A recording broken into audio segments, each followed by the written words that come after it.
Hi everybody, Scott Harris from the Harris Residential Team at Brown Harris Stevens, and today I have one more member of the Harris Residential Team, Emily Goldfrank.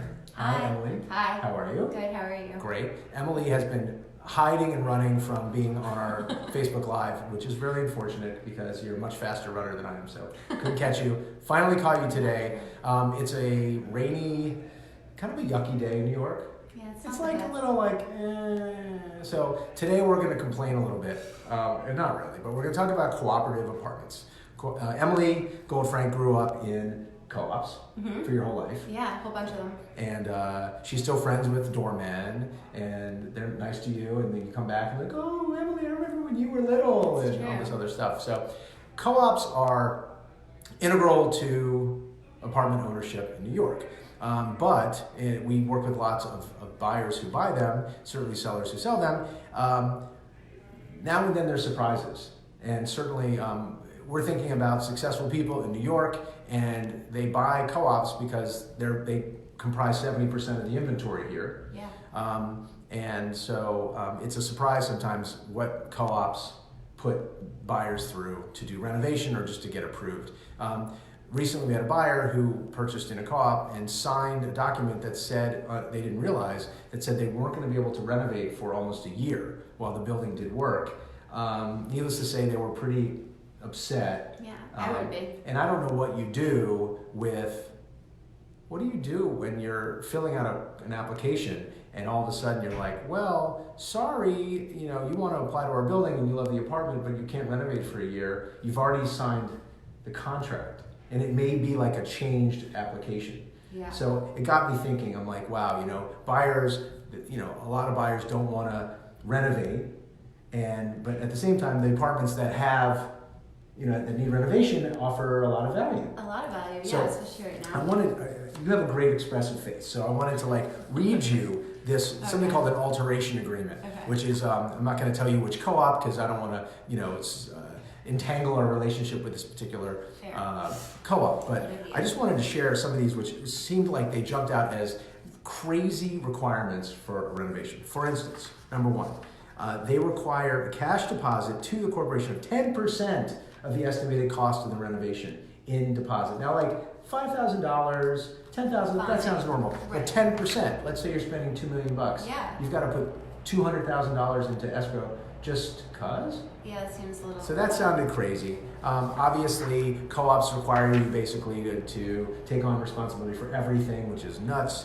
But some of the other things that were fun in this one, no granite or hard surface flooring will be installed except in the kitchen and bath. So they're telling you, well, if you wanted to do a foyer, I wonder what they actually let you do. Yeah. And they're saying if they do let you do some hardwood flooring, the corporation can require installation of a layer of cork. And they go on and on about what this is going to be. That's probably noise. Oh, it's definitely noise. Yeah. Just it seems kind of nuts to be so specific there that they won't allow you to put hardwood, non-hardwood, but like tile. Yeah. I mean, look, I think it's out of favor in New York. What do you think about putting like stone tile everywhere in an apartment? Usually people hate that. Yeah, I'm not super into it. But Yeah, not into it. All right, so also, if you replace the toilets, you can't, they have these old things called flushometers where it makes the big sound when you flush. Yeah. They require you to put in something with a tank. a flushometer, But if you have the flushometer to replace it, they make you put in something with a tank. but not a flushometer. You can't put in a flushometer. Okay. I have no idea what a flushometer is. It like doesn't have a tank. It's like you flush it, the toilets that make like the noise. the bar. Right. Yeah. Which that's kind of interesting. No work will be done to change the footprint of the original floor plan of the main rooms, meaning like living room, dining room, they'd say, and no noisy room, such as a kitchen, they put noisy in quotes, can be relocated to a quiet room, such as a bedroom. So they want you to maintain exactly what was there, which is I think kind of interesting. In the event of a combination of multiple apartments, you can only have one kitchen, which makes sense. That's fair. Although I have seen, in case for those of you who keep kosher, you can get somebody can get a letter from a rabbi that allows you to have two different kitchens, one for dairy and one for meat, which is kind of interesting. I wonder, maybe they wouldn't let you do that in this building. Probably. Probably Maybe not. We'll see. Wow. They also say you can't put you can't put a bathroom Right. over a dry area, Right. but they say you can extend one into a dry area. So but the appliances have to stay in the wet area. Loophole. Loophole. Sounds pretty good. They only, in this building, which is interesting, only water-based paints. Okay. Nothing with VOC. That's kind of a popular one, so Yeah. no neighbors complain. They say no jackhammers of any kind. So if you're trying to get to the subfloor, they go crazy. Yeah. Contractors must use the bathroom in the apartment and not the building staff restroom. One toilet in the apartment must remain functional at all times during the alterations. You're down into with that. You're yeah, down with that. you know. You don't want the workmen to use the staff bathroom and Well, downstairs. I think feel it's for the nice. staff, Right. you know. Right. Oh, that's a lot of extra use, right? Yeah, exactly. Okay. Now here's the part that blows my mind. They only allow you to do work within 120 calendar days. So it has to be done in 3 months. 4 months. Right, because then you get penalties. And then you start after. getting penalties. Yeah. What if you do? I mean, that is a crazy in New York. So add to that, there's Yeah. $1,000 penalty, okay, Yeah. per day Yeah. if they allow you to extend it. Yeah. And then there's also a period they only allow you a certain period of time to do demo. Yep. So I mean, you're talking about like getting an entire village of people to do renovation. Yeah, seriously. But here's the kicker: they only allow you to work. The full workday is 8:30 to 4:30, but within that you can only do loud work from 9 to 4. I know. So it's crazy. And try to get an approval in the middle of the summer from anyone. Right, and so Yeah. getting right, you also have to let your neighbors know, Yeah. and so It that just kind took of my mom 2.5 years to renovate her apartment in a co-op. right. Yeah. But here, if you don't get it done, I forgot to mention, yeah. if you don't get it done in your 4 months, they make you wait a full year to start again. That's insane.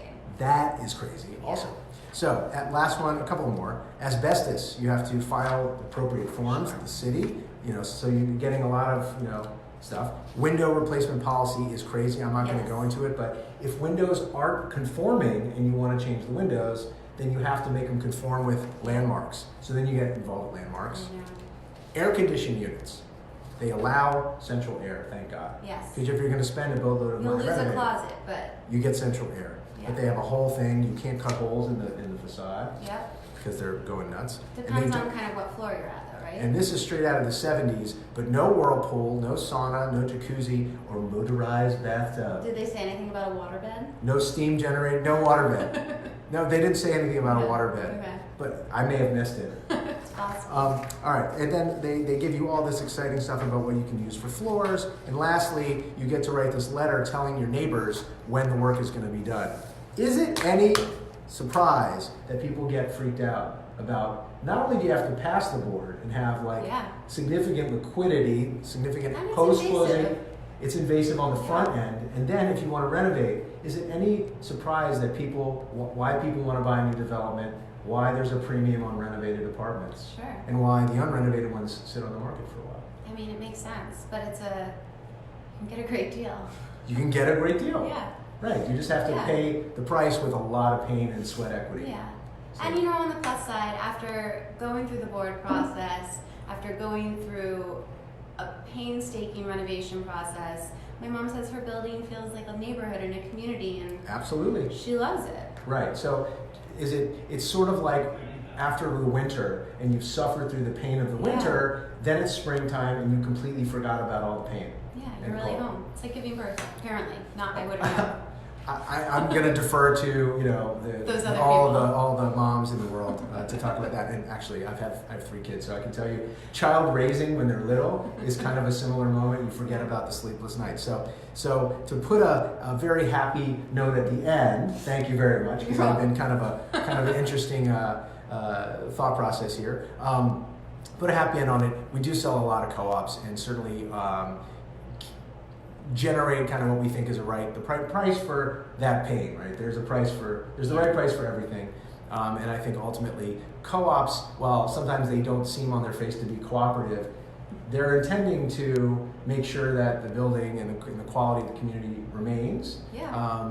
And it does put people at odds. So something to think about. I want to say thank you to Emily Goldfrank for being a part of today's Facebook Live. Thank You Emily. are welcome. And Emily works with lots of buyers and sellers as part of the Harris residential team, and we look forward to talking to you again soon about something else real estate related. And certainly it's a lot of fun to work with Emily, and look forward to talking to you soon. Thanks. Bye.